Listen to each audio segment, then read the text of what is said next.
bajamos decibeles y vamos a hablar de un tema bien serio. Oye, una de nuestras doctoras favoritas, que ya también forma parte de la casa, la doctora Diana Pitti, está con nosotros. Cienfuentes, dígale el nombre completo. Dilo. Diana Pitti Cienfuentes, porque una ginecóloga tiene que tener un apellido acorde e idóneo para la profesión. Porque lo leíste 5 minutos antes, ¿eh? No, bueno, y la conozco ya hace mucho tiempo, Cienfuentes. Ella trata mis problemas íntimos. Buenísimo, doctora. Qué bueno contar con usted en esta mañana. Un abrazo, buenos días. ¿Cómo están? Buen día. Por aquí, contentos de tocar el tema de hoy. No, bueno, contentos de tocar el tema de Porque hoy. No eres así. contentos del tema. No. O sea, no, porque el tema de hoy es un tema serio, pero...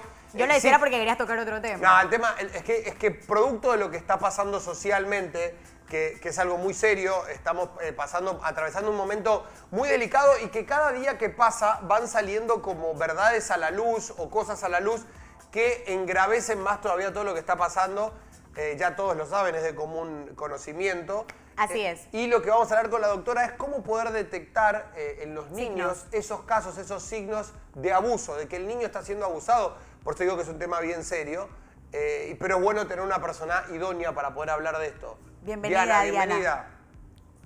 Claro, mira, realmente es un tema muy sensitivo, este que vamos a tocar hoy. Pues lo que estamos viendo, lo que está pasando en Panamá, pues ha despertado muchísimo el interés sobre este tema y hay que tocarlo con pinzas. Realmente es algo muy, muy sensible, tanto para el niño como para los papás, de los familiares de esos niños que llegan a ser abusados. Vamos a hablar del abuso infantil y tal vez cómo son los signos más evidentes de cuando un niño está siendo abusado, y no solamente en la parte física, sino en la parte emocional también. Doctora, una pregunta antes de comenzar, porque me imagino en este caso vamos a hablar más que nada de las niñas, porque digamos, al ser ginecóloga me imagino que la posibilidad de hablar es mucho mayor, pero ¿hay una edad para que una niña vaya al ginecólogo como primera edad o no? Me lo pregunto digo porque no sé, uno puede ir a una ginecóloga desde que nace, como puede ir de los 10 años, 15... Realmente la cultura que tenemos en Latinoamérica es ir al ginecólogo cuando presentamos un problema. O sea, nosotros no lo hacemos de manera preventiva y educativa como bien debería ser. Que la mamá lleve a la hija al ginecólogo, mira, para que le explique cómo son las menstruaciones, qué síntomas puede tener y demás. Eso no se hace. Pero pongamos, mi recomendación es una niña, más o menos alrededor de los 12, 13 años, que venga al ginecólogo, se haya o no desarrollado, para que pueda informarse. Entonces, obviamente, entre más informada esté la chica, sabrá cuando algo no es normal. Pero aquí mantenemos la cultura de, bueno, vamos a ir cuando haya el problema, y entonces ya los pacientes muchas veces aguantan muchos años de cólicos y demás pensando todo esto es normal. Entonces, más o menos pongamos que entre 12 y 13 años un adolescente, pero ya que inició el desarrollo menstrual, pues sería la edad recomendable para ir al ginecólogo. Doctora, como mencionaba, me encanta que haya traído este tema porque pienso que son temas que hay que tocar, que hay que conversar y que hay que dejar bastante en claro, precisamente más por la situación que se está pasando hoy día en nuestro país. Y yo quisiera que nos hablara específicamente qué sería como de eso primero que podríamos ir viendo en una situación como esta, porque si bien es cierto, son varias alertas que podemos recibir, pero muchas veces no sabemos identificar sino la más complicada, cuando ya la cosa está como en el peor o en lo más top, por decir así, en el tope del sufrimiento y demás, para irnos como que ahondando en el tema y ir aclarando cualquier duda que vaya en el camino, doctora. Claro, mira, importantísimo saber que el abuso infantil es hasta más frecuente que el cáncer en los niños, es muy frecuente, 1 de cada 4 niñas va a ser abusada durante su infancia sexualmente. Terrible. La verdad... Los números, doctor, a mí me parecen alarmantes. Hoy hablaba justamente de la película que recomendabas, que yo te decía, el abuso a los mayores y el abuso a los niños, a mí me Por genera, eso la vi, sentí me genera relación. una sensación de impotencia tan grande. Y lo que dice la doctora es tan cierto, porque sí, tú ves casos que salen a la luz, pero la cantidad de casos que quedan en la nada, o sea, que nadie los exterioriza, que la persona crece en adultez, vive su vida con un estado de negación de lo que vivió de joven, que es terrible, doctora. Definitivamente, o sea, son cositas que uno puede ir viviendo en los niños, ya sea niña o niño, que puede darnos algunas luces sobre abuso. De repente, y son cambios que van a empezar al sistema emocional del niño. Inicialmente tú tienes un niño que juega, un niño tranquilo, un niño feliz, y de repente se empieza como a encerrar en él mismo, empieza a ser un niño penoso. Esos son datos de... Hay un cambio, era un niño tranquilo, juguetón, que compartía con los demás, y ahora es un niño que se encierra, que no quiere jugar, que pasa con la cabeza agachada todo el día. con un carácter irritable. O sea, es muy variable lo que podemos ver a nivel de lo que es las emociones del niño. Y obviamente eso también lo podemos ver por etapas. Entre más chiquititos, pues uno lo ve como en la parte del juego, en la parte que se vuelve un poco arisco hacia la gente que viene de visita en la casa. Entonces son datos que nos pueden hacer sospechar, hay algo, porque este niño que era un niño tranquilo ahora tiene una personalidad muy diferente. Entonces a veces uno piensa, no, es que son cosas de que está madurando, está creciendo y ahora cambió su forma de ser. Entonces son cositas que uno no sospecharía tal vez inicialmente, o tal vez regresiones en el tiempo. Un niño que, por ejemplo, ya había controlado el esfínter, de que iba al baño a hacer sus necesidades, ahora ya no avisa, se orina en la cama, es un niño que se hace popó en la cama, o de repente lo ves en una esquina haciendo popó, o sea, cosas inusuales que no haría, porque ya es un niño que estaba adiestrado a poder hacer sus necesidades de manera normal, ahora tiene estos cambios también bruscos. Son cosas emocionales que podemos ver en los niños. Tal vez que se vuelvan muy irritables, muy groseros también puede ser. Y obviamente ya en la parte física vemos muchas otras cosas. Tal vez algún signo de maltrato, ya sea como moretones. Y ya pues más específicos son lesiones a nivel genital. Eso también es como la parte más delicada, porque ya hablamos de un abuso tipo que haya penetración, ya sea con dedos, pene o algún otro tipo de manipulación en los niños. Podemos ver.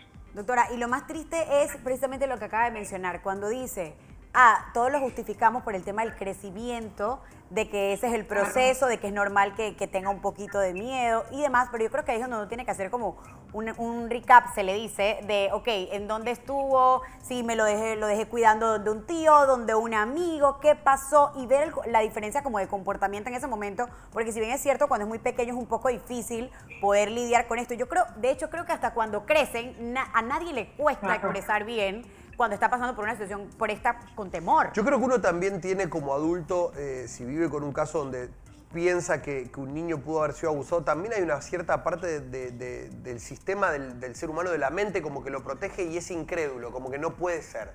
Claro. No puede ser que mi sobrino esté pasando por esto, mi hijo esté pasando por esto. Es como una negación también, porque a la hora de la hora el ser humano está mucho más dañado. O sea, las patologías de las personas son mucho más increíbles de lo que uno cree. O sea, porque la realidad es que una persona que abusa de un niño es una persona tremendamente dañada en la cabeza. La estructura cerebral de esa persona está hiper dañada, porque una persona no puede sentir atracción por un niño, ¿me explico? O sea, esa persona está súper dañada. Entonces yo creo que a la hora de la hora uno tiene una negación que no lo quiere aceptar, no lo quiere asimilar. Pero como decía, 1 de cada 3, no sé, el número es alarmante. Es alarmante de verdad. Y da coraje, quisiera uno tenerlos todos encerrados. Es terrible.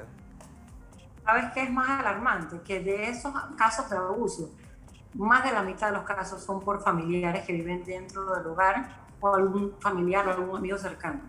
Es terrible, no. Es terrible. Esto es lo más alarmante, porque tú no vas a sospechar, en mi familia está pasando esto, claro. Y generalmente los niños no van a hablar. Ya si el niño habla, hazle caso, o sea, no lo piensas como él está mintiendo, él está haciendo esto porque quiere inculpar a alguien, no. Cuando un niño habla, que no es lo más común, créanle al niño. Pero generalmente se callan por miedo, por vergüenza, por sentir de que fueron culpables también, de que le van a pegar, de que los papás se van a sentir pues deshonrados. Entonces son muchas cosas que afectan. Hay muchos Otra casos, cosa es un comportamiento. Doctora, hay muchos casos, hay muchos casos de avale, por ejemplo, el niño está siendo abusado por el padre y la madre incluso avala la situación y hace un estado de negación total para mantener el status quo de su familia. Eso pasó durante mucho tiempo. Gracias a Dios, los movimientos y al hacer tan notoria la cantidad de casos tal vez que hay, que antes no se hacía, hace que no se vea como algo que si sale a la luz ella va a ser. Entonces prefieren hasta contarlo y eso, gracias a Dios, hace que haya más detección y el niño sufra menos, porque digo, a la hora de la hora, un niño puede sufrir un abuso, ya quedó marcado de por vida, pero uno agarra a la persona culpable, recibe su castigo y el niño pasa a estar cuidado, tal vez la adolescencia no sea tan traumática y el niño pueda seguir adelante. Pero un niño que sufre un abuso permanente durante años de su infancia, pobrecito, o sea, está ante una situación donde nadie hace nada y eso también es terrible, digamos. Hay que cuidar a los niños, hay que cuidarlos, sobre todo, bueno, con lo que está pasando, ni hablar, ¿no? Que es justamente la gente que tendría que cuidarlos. tú sabes también que es súper importante la educación a los niños. No hablarles con palabras de, esa es tu cosita y nadie puede tocar tu cosita. No, a los niños hay que educarlos con las palabras propias. Vagina, pene, o sea, no hablarles, no minimizarlo como, esta cosita, nadie puede tocar la cosita, esto, no. Hay que hablar a los niños con palabras propias, que aprendan a identificar sus genitales, que estén educados. Y educar al niño que nadie debe tocar sus partes. Al niño hay que enseñarlo a bañar. Ya después de 4 o 5 años el niño debe bañarse solo, para que nadie lo esté manipulando. Totalmente. Eso también minimiza el riesgo de abuso en casa.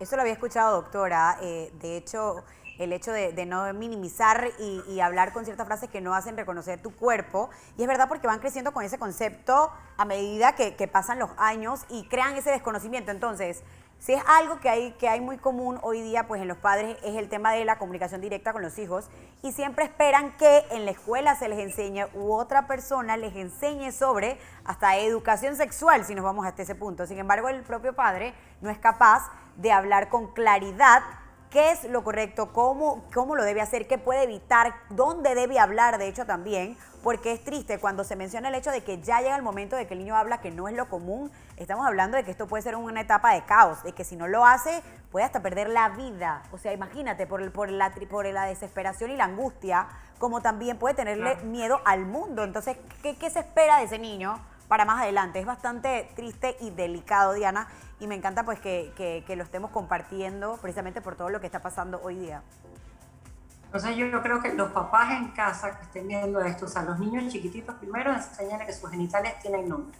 No es cosita, no es el tontoncito, nada de eso. O sea, se llama vagina, se llama pene. Eduquen a sus hijos, que es lo número 1. Eduquen a sus hijos en que nadie debe tocarlos sin su consentimiento. Enseñan a sus hijos a bañarse, a que sean independientes y que si alguien los toca, avise, que no se quede callado y que incluso de un familiar no se deje tocar, no, que el abuelito, que el tío, no, nadie. O sea, Diana, el agresor puede ser cualquier persona. Eso es cierto, uno lo ve como cariño. Es que el abusador también es manipulador. Claro. O sea, y un adulto que un niño toma como referente, no sé, yo podría dar un ejemplo. Como su ejemplo. Yo siempre fui el más grande de mis primos, pero para mí mis tíos eran como muy top, no sé, mi tío en el campo hacía esto, yo lo veía como un referente. Si mi tío me hubiera querido abusar, le hubiera sido mucho más fácil que a otra persona. ¿Por qué? Porque si a esa persona me despierta devoción y esa persona me dice que lo que vamos a hacer es un secreto entre nosotros, que nosotros vamos a jugar a algo que no le tenemos que contar a nadie y esto va a ser entre nosotros, yo voy a querer hacer eso porque es mi tío mi referente, aunque la pase mal, porque voy a hacer querer sentir bien a mi tío. Y creo que por ese lado va. Sí. El abuso, puede haber muchos casos. Digo, es más fácil detectar si un niño, como decía la doctora, no sé, fue penetrado o con un dedo o con lo que sea, porque va a tener tal vez alguna ulceración, alguna herida, y es más fácil de detectarlo. Pero a la hora de la hora el abuso puede ser un montón. Pueden hacer que el niño lo toque al otro, que muchas formas en las que tal vez no haya una detección física, pero sí puedan detectarlo de manera psicológica. Entonces, yo creo que, como decía la doctora, cuando un niño habla, escúchelo, porque el niño esas cosas no las va a inventar. El niño es niño y no tiene esa malicia. Exactamente, es como lo estás diciendo, Pablo, tienes toda la razón. O sea, ya cuando encontramos una evidencia de lesiones genitales o pongamos cosas más graves, infecciones de transmisión sexual, gonorrea, sífilis, que pasa y a veces son las causas donde uno se da cuenta de un abuso porque la niña tiene esta infección a repetición, se le hace un cultivo y ¡chan!, aparece una enfermedad venérea. O, pongámoslo peor todavía, un embarazo. ¿Sí? Entonces, esas son cosas pues más evidenciables, tal vez pues ya roda mucho tiempo por un abuso, pero ver también conductas de hipersexualidad en el niño. O sea, un niño no habla de sexo así tan explícito, ni se lo pasa dibujando de sexo, ni jugando con los muñecos de sexo. O sea, cuando vemos eso en un niño, hay que sospechar de actos de abuso. Hoy, Sarita, hoy Franklin compartió en sus redes una nota de una niña menor de edad que dio a luz un feto fallecido de un abuso que había recibido de un padrastro. Esa es la nota que compartió.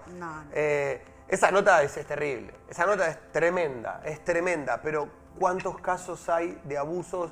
Y a veces de abusos consentidos por miedo, porque el abusador a veces es violento, por lo general es violento, es manipulador, tiene en situación de miedo tal vez toda una familia. Claro, y amenaza a la familia. Un padrastro también. Que abusa a la hija, que abusa a la madre, porque O sea, la verdad que es un tema tan delicado pero es tan importante hablarlo para que la venda de los ojos que muchos tienen se caiga y se pueda hacer algo al respecto. No solamente comentarlo y ya, sino que el que pueda tomar acciones sobre eso, que las tome. Y se muestre observador ante todos estos casos, que realmente creo que eso es lo que más puede como y nadie está ajeno a que le salvar. pase, Sara. En ninguna familia está ajeno a que le pase. Siempre hay que estar atento. Me gusta el consejo de darle las herramientas al niño para que sepa cuáles son sus órganos, qué es lo que tiene que hacer también. Yo creo que ya los niños, al estar en este mundo tan globalizado, tienen acceso a información que en otros momentos no tenían y tienen una capacidad de entender cosas que yo de chiquitito, la verdad, no tenía. Tecnología. O sea, yo de ya chiquitito con era mucho menos también. desarrollado que los niños de hoy en día. Es Mi hermanita cierto. tiene 11 años y entiende un montón de cosas ya. Entonces, tú le puedes dar la herramienta a ese niño para que tenga la libertad de a alguien que tenga de confianza contarle las cosas.